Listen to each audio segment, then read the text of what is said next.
Être chrétien, ça veut dire quoi? 5e lettre. Amis et connaissances de toujours ou d'un instant, et lecteurs-auditeurs inconnus.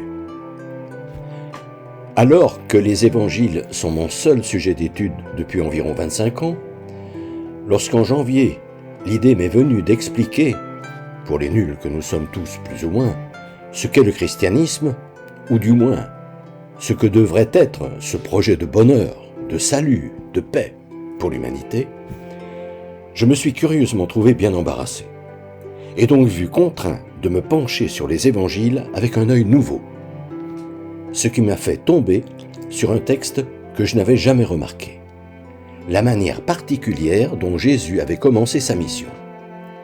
C'est donc sur cette formule que je vous propose de nous arrêter aujourd'hui. Vous verrez, elle est tellement innovante, tellement révolutionnaire, même 2000 ans plus tard, que vous allez être étonné quand on la met au goût du jour. Je vous la livre. Jésus vint, proclamant la bonne nouvelle de la part de Dieu. Le temps est accompli. Le royaume de Dieu est tout proche. Repentez-vous et croyez à la bonne nouvelle. Ce qui donne, en langage actuel, Jésus vint proclamer de la part de Dieu. Il est temps de vous décider à gouverner la terre selon les valeurs que Dieu a mises en vous pour que tous les hommes soient heureux. Pratiquez la justice et comportez-vous enfin comme des hommes.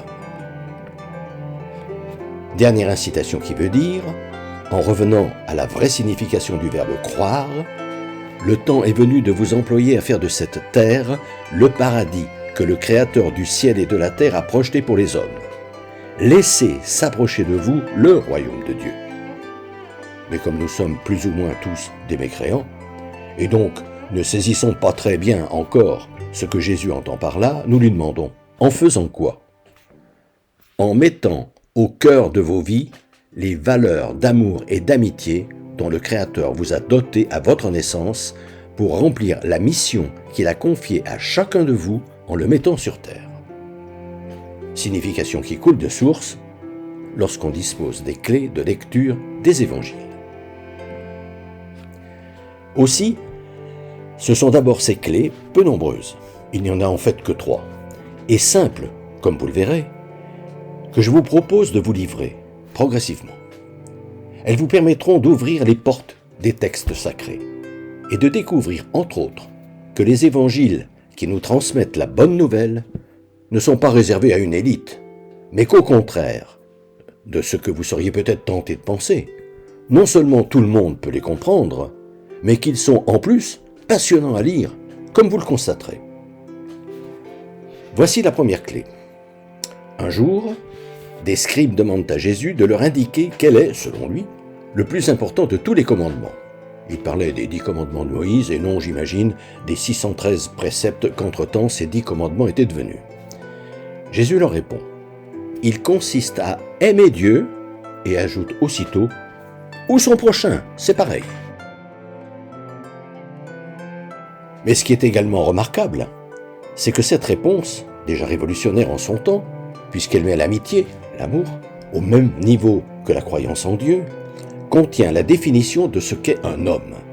En effet, elle nous décrit comme étant des êtres composés, dans l'ordre, d'une âme, d'une intelligence et d'un corps. Définition capitale d'où nous pouvons tirer, pour ce qui concerne les textes saints, une information de taille. Ce ne sont pas des textes qui relèvent du domaine intellectuel, mais du seul domaine spirituel, c'est-à-dire de l'âme, ou de la conscience si vous préférez. Distinction fondamentale dont il est indispensable de tenir compte, sinon il est impossible de saisir ce que ces textes veulent dire à l'humanité. Impossibilité qui va vous amener à les interpréter de manière erronée, comme faisaient par exemple les scribes du temps de Jésus avec ce verset « Le Seigneur a dit à mon Seigneur, siège à ma droite, jusqu'à ce que j'aie mis tes ennemis sous mes pieds. »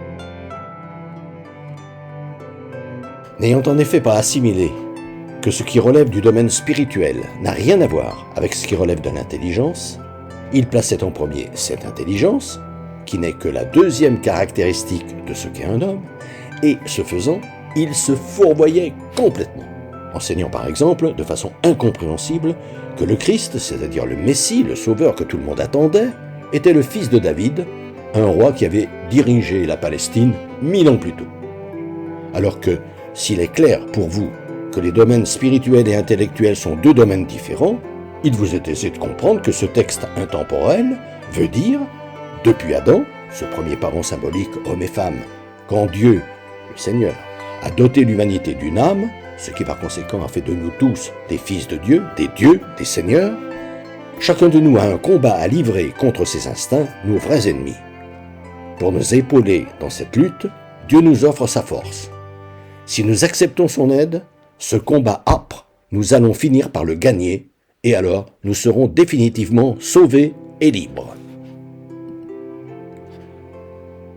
Lors de mes prochaines lettres, je vous donnerai les deux autres clés, aussi simples et également indispensables, pour qui veut lire les évangiles autrement que comme des livres d'histoire ou des contes pour enfants. Fraternellement.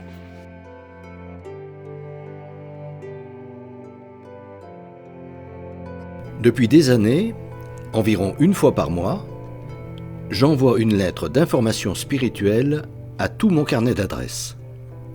Le thème du moment est, depuis janvier 2019, être chrétien, ça veut dire quoi ? Si ce sujet vous intéresse, n'hésitez pas à me transmettre votre mail en vous contentant d'indiquer auditeur YouTube, vos noms et prénoms et éventuellement votre numéro de téléphone si vous souhaitez me parler.